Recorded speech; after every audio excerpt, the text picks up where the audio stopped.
Alors qu'ils cartonnent sur TF1 et France 2, Nicolas Canteloup et Philippe Caverivière évoquent l'actualité internationale qui complexifie leur métier d'humoriste et les menaces qu'ils reçoivent.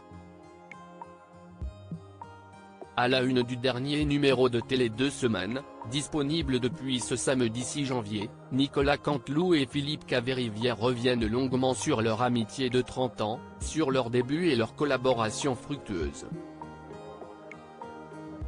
Une partie du public ne le sait peut-être pas, mais l'imitateur de TF1 et l'humoriste de RTL et France 2, autour de Léa Salamé dans Quelle époque et dans Bande organisée, se sont effectivement rencontrés en 1993 avant que, quelques années plus tard, Nicolas Canteloup n'embauche son ami comme auteur, notamment sur CSI Canteloup.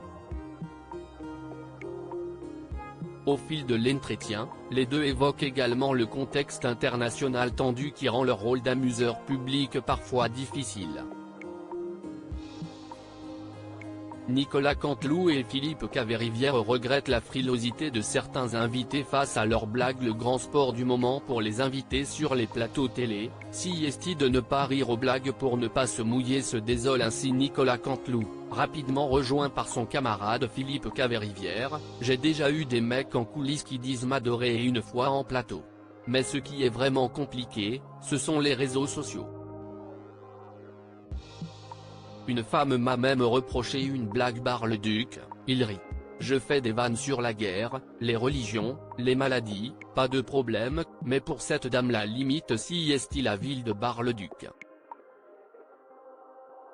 À partir de là tu es détendu car tu comprends que tu ne plairas jamais à tout le monde.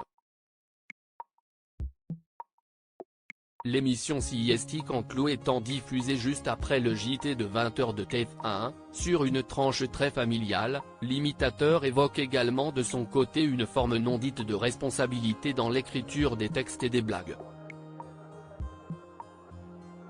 Philippe Caverivière menacé de mort et placé sous protection policière après une blague sur le Portugal. Malgré ce contexte tendu, Nicolas Canteloup salue l'humour sans filtre de son confrère et camarade. Philippe Caverivière va très loin et n'élude aucun sujet, même face à l'actualité du moment.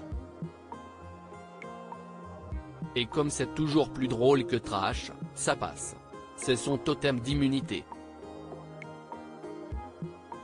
Et ce, malgré certaines critiques, insultes ou représailles en ligne, il n'y a aucun autre métier où 400 personnes vont insulter dans la même journée.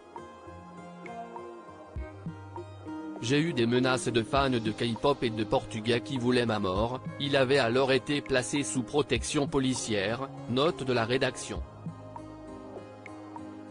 Je suis même passé aux 20h, là-bas. On laisse glisser. Témoigne ainsi Philippe Caverivière.